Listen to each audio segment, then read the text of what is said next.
Hey, what is good? It is your car man CJ, and welcome to the Cars, Finance, and Friends podcast with your car man CJ. Welcome. This is a brand new podcast, and I'm very excited to be doing this. And I don't really know what I'm doing to a certain degree here, but I'm all about just starting things and learning as you go. Um, like I mentioned, I'm excited because I believe a podcast gives me another avenue, another medium to communicate information out to the world and share my information about what I am an expert on. But in addition, it also is an opportunity to have a little fun, share some entertaining stories and different things like that. So it won't just be a situation where we're just talking about cars and finance and numbers. We will do that, but we'll also have some fun along the way. So, as I mentioned, I am CJ. I am the founder of Car Buyer U.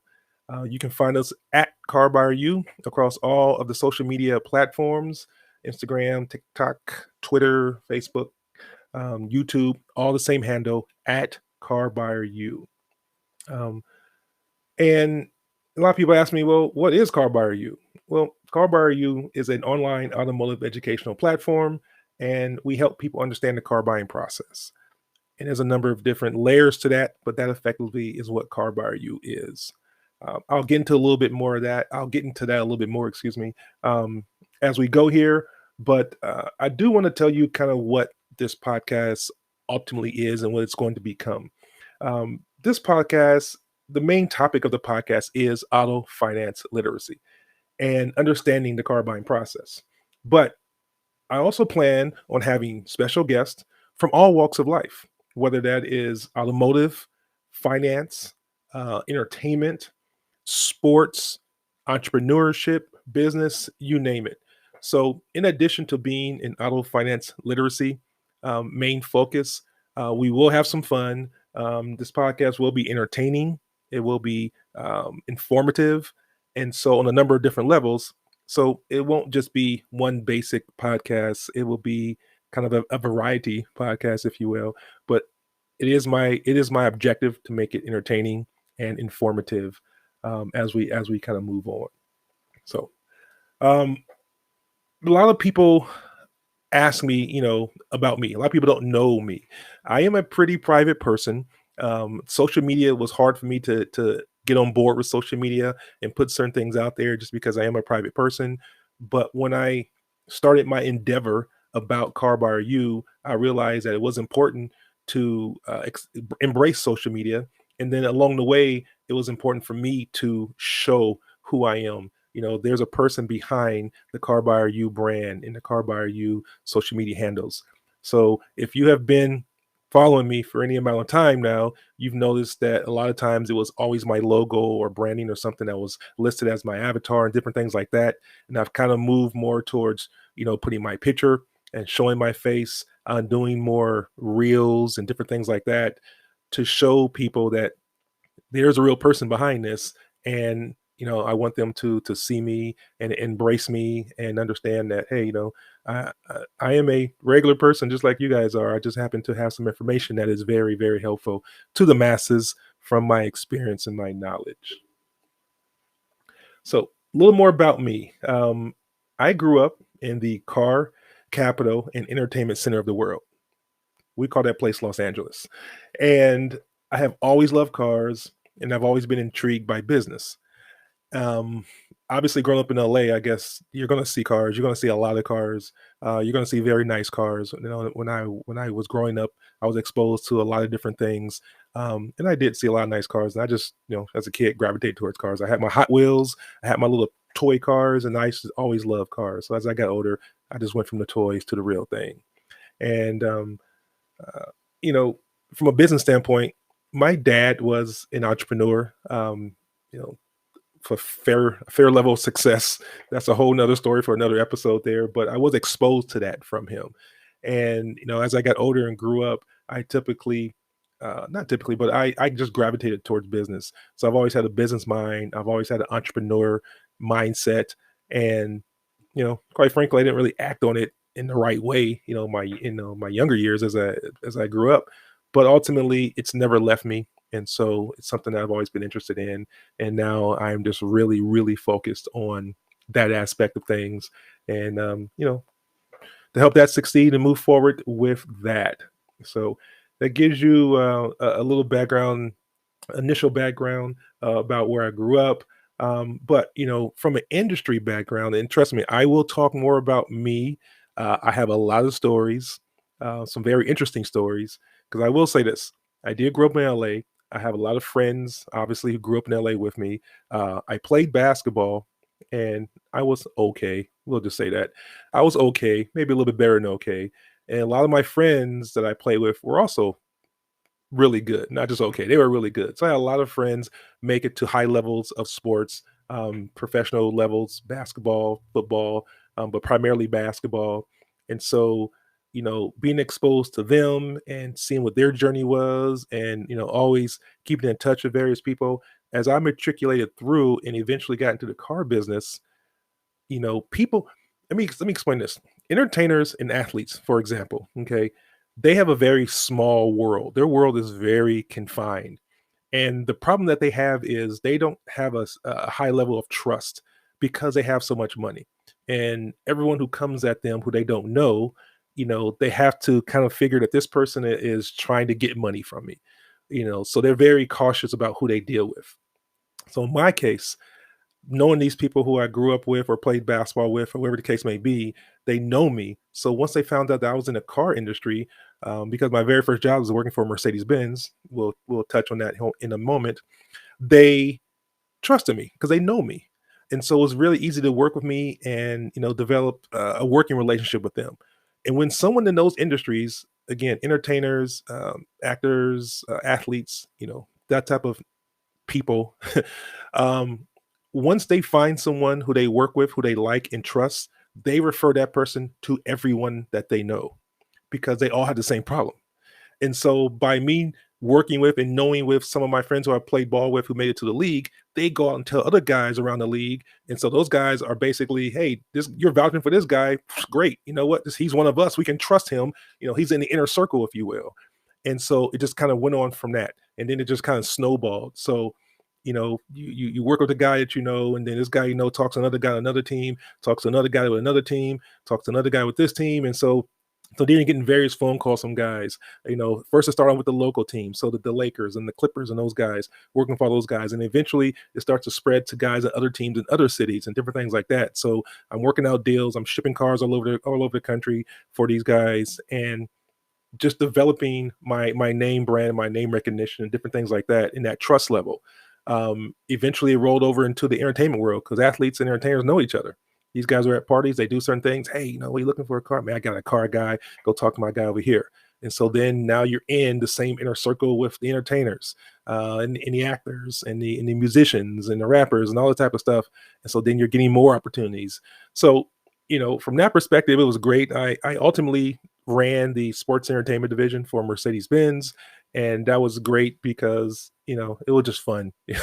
Lots of industry parties, and just lots of connections with various people, and selling every car I sold was effectively $100,000 plus car. They were all high commission vehicles, and it was very fun. Let's just put it that way. And like I said, some of those stories we'll say for other podcasts, but effectively that's kind of how things kind of snowballed for me, within the industry. So a little more about my industry background, because that was very specific towards one thing. But around the 2000, I believe it was, is when I started working in dealerships. I started working as what we call a green pea salesperson, brand new, to the car world, brand new to car sales, didn't know anything. So you're very green. So that's where the term green pea comes in. And so come in as a salesperson, you don't know anything, and all you do is just listen to what the sales manager tells you. No matter how ridiculous it sounds, you don't know it sounds ridiculous because you haven't been in the industry.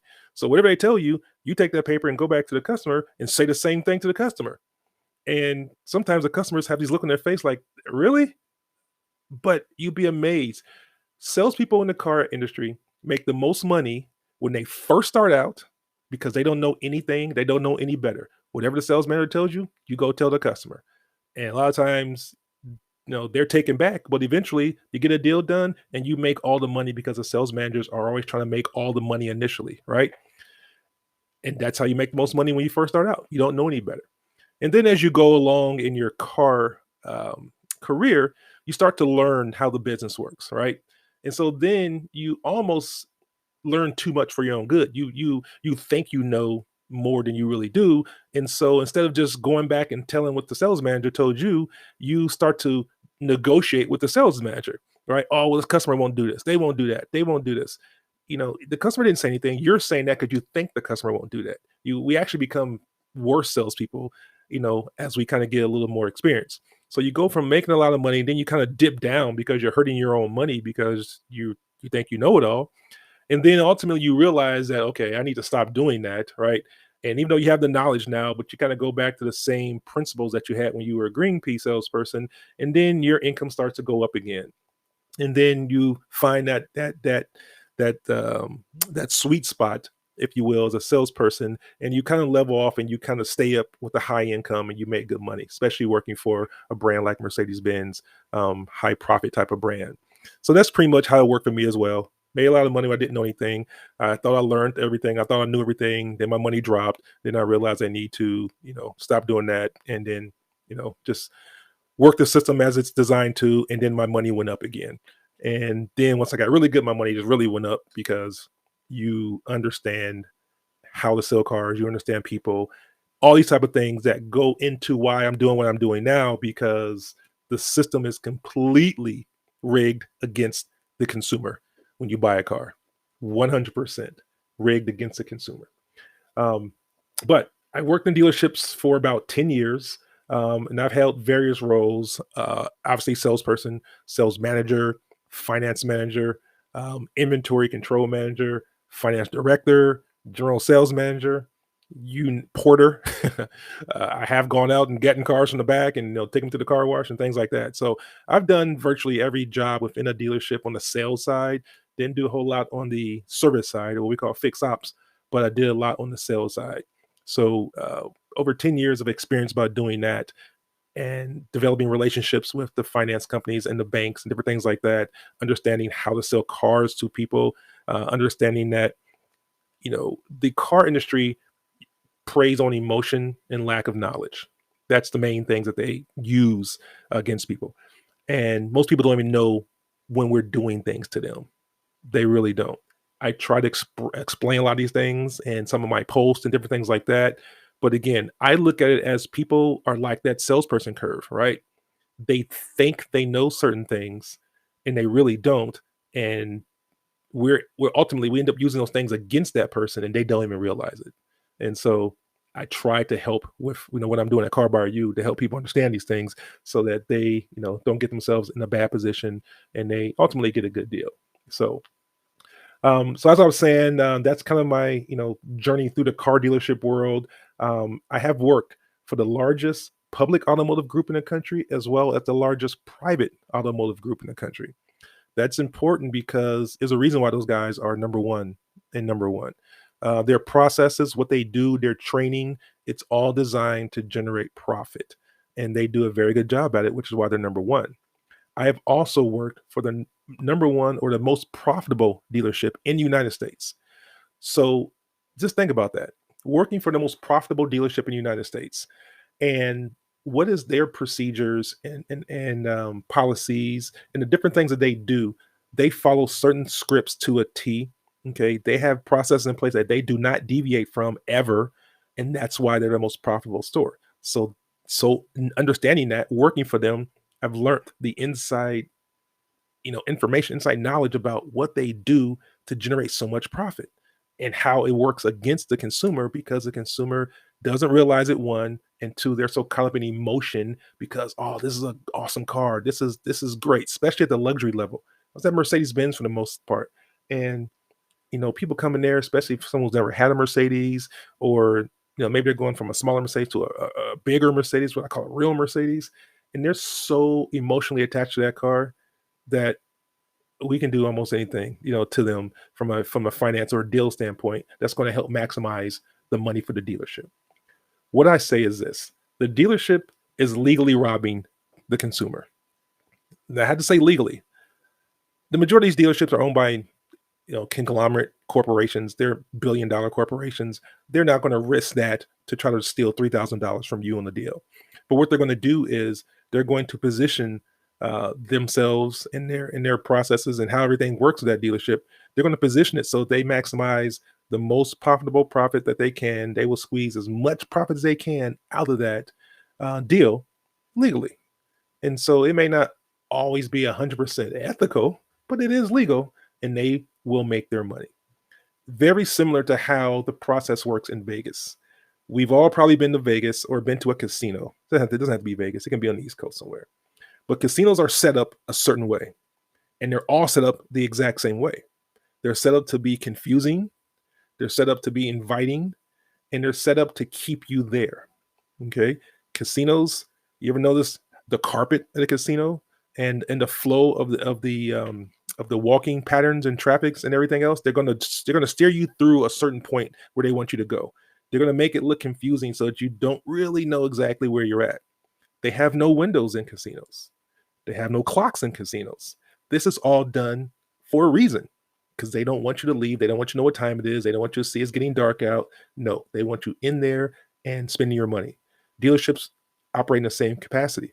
They do things to confuse you and to direct you towards emotion as opposed to logic.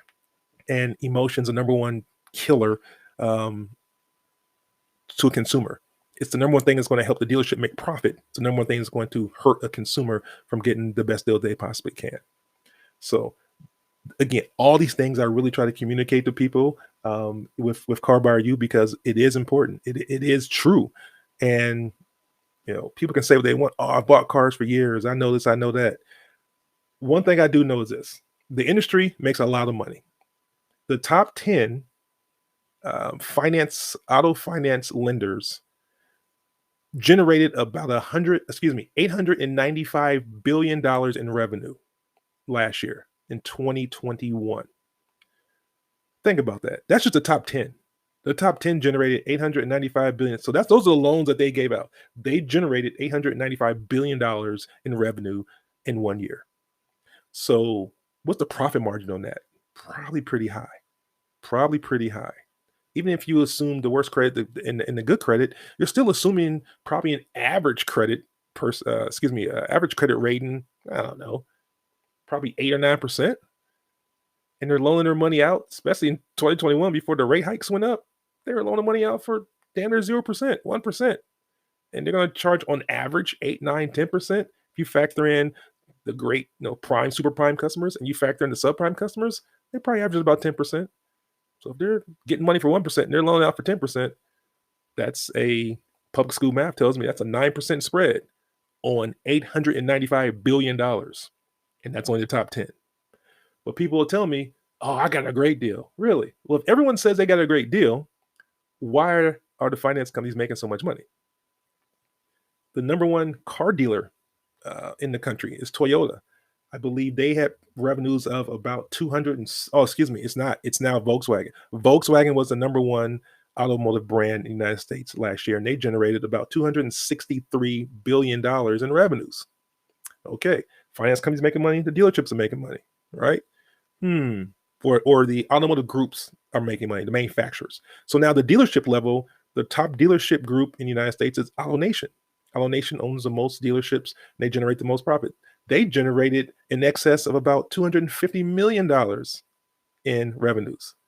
So all these guys are making all this money, all this revenue, all this profit, but consumers seem to think that they know how to buy a car. And I got a great deal.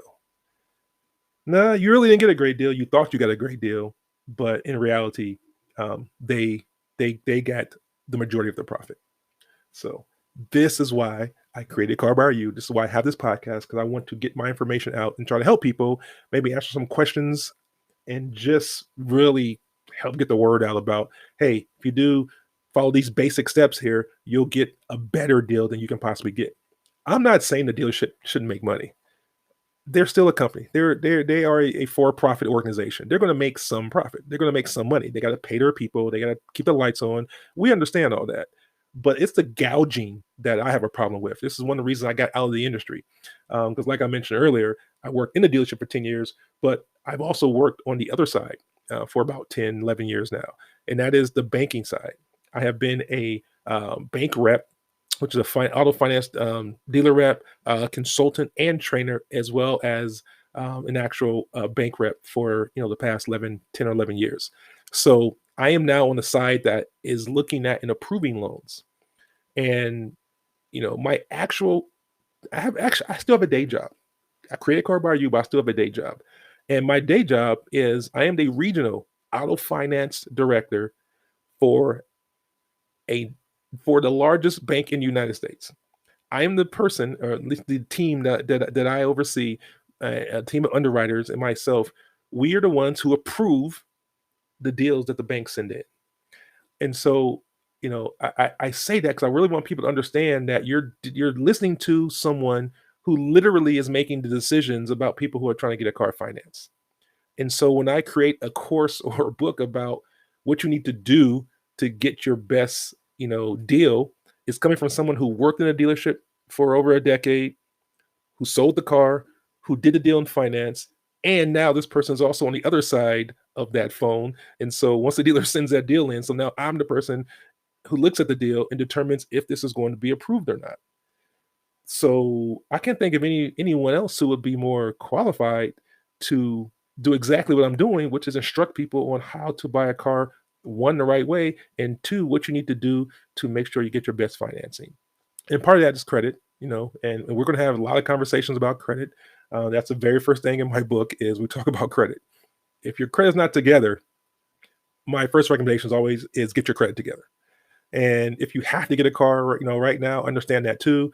We can still help with that as well. But understand that if you do that, you got to put a plan together because that's not going to be a great deal. But you have to have a car. We have to get you to a point where you can flip out of that car at some point and get into a better deal. Most people in the subprime market just it's a revolving door. Basically, they always end up in a bad deal. They never repair their credit. They never, I shouldn't say repair, they never get their credit together to get themselves in a position to get a better deal next time. So again, that's a whole nother episode that we will definitely talk about. So um you know I also want to just communicate the fact of, I want to have fun. I don't like to do things and not have fun. I will be bringing on guests who are fun, and sometimes the conversations may have nothing. We may talk about their favorite car, but other than that, we might want to hear some stories about certain things. Okay, because I've known a lot of people, and like I said, I've done a lot of things, and we will talk about the Playboy Mansion story. That's a story that we will talk about as well down the road. Hope I don't get in trouble with that one, but it's fun and it's nothing bad. Obviously, it's just fun and entertaining. Living in Los Angeles does have its perks, but that gives you a little insight, into me and into why I do what I do. Um, I I have a great story in the next podcast. I'm going to tell a great story. It's called "The Case of the $24,000 Honda," and it really encapsulates why I do what I do right now. It's funny because I put that in my book as well. It's such a life changing situation for me that I had to reference that in the book because you have to have a why. People have to have a why as to why they do everything, and my why is not money. It's not just if my why was money, I would still be working for the dealer because I can work for a dealer and easily make probably $250,000 a year. Um, but I wouldn't feel good about myself because I'll be putting people together. I will be gouging interest rates and doing different things like that. Things you would have to do to make that kind of money in a car dealership. And one of the worst feelings is sitting across from a single mom who has three kids, whose credit is shot because of a divorce or whatever the case may be. And as a finance manager, you have to sell her an extended warranty, some paint protection stuff or whatever the case may be, low jack and all this other stuff. Because if you don't make any money because the finance manager doesn't make a dime until they sell things within the finance office. But you look at the deal and you realize that, man, she's already stretched, based on her credit, based on her income. The sales department already got her maxed out, but I got to add some more money to it or I don't eat. And if anything goes wrong, anything goes wrong in that woman's life, she won't be able to pay the car note. And then it's going to be a repossession and her credit will continue to be bad. So, yeah, I didn't want to do that anymore. So I got out of the dealership world. So now I'm on the other side and I am trying to help people. So that pretty much gives you a little insight into me. We'll talk a little bit more in detail about some more of my backgrounds and go into some stories and get into some specifics about what you need to do to really position yourself, to get your best deal and not get taken by the dealership, not let the dealership legally rob you. What you need to do to save thousands of dollars on your next car deal. That's what I'm all about. So please follow us on all the social media platforms at Car Buyer U, Instagram, Twitter, TikTok, YouTube, Facebook. We're all there. And you can also check out our website at, carbuyerU.com is the website. I have a blog there. I have a payment calculator there, as well as a online store where you can grab our products. We have 4 products right now, 3 ebooks and a digital course, an ebook on Car Buyer's Guide for Purchasing, the Car Buyer's Guide for Leasing, and how to buy a car in your business name the right way. And there's also a digital course, the Car Buyer's Guide digital course, which effectively, explains a lot of information that's in the Car Buyer's Guide in the digital format. Some people prefer to listen and watch a video as opposed to read it. So those are the 4 courses that we have up and available. They are absolutely packed with information that will help you get your best deal on your next car purchase. And that's why I want to cover my background, exactly, what I did. We'll talk more about, where I went to school and some other things later on. But, you know, I know this industry. I know the car business, the dealership world. I know the auto finance world. And I can definitely help people make sure they do not get, the short end of the stick when they are inside the dealership because it is set up against you. So just kind of keep that in mind. So until next time, appreciate you listening. You guys have a great one. Be well.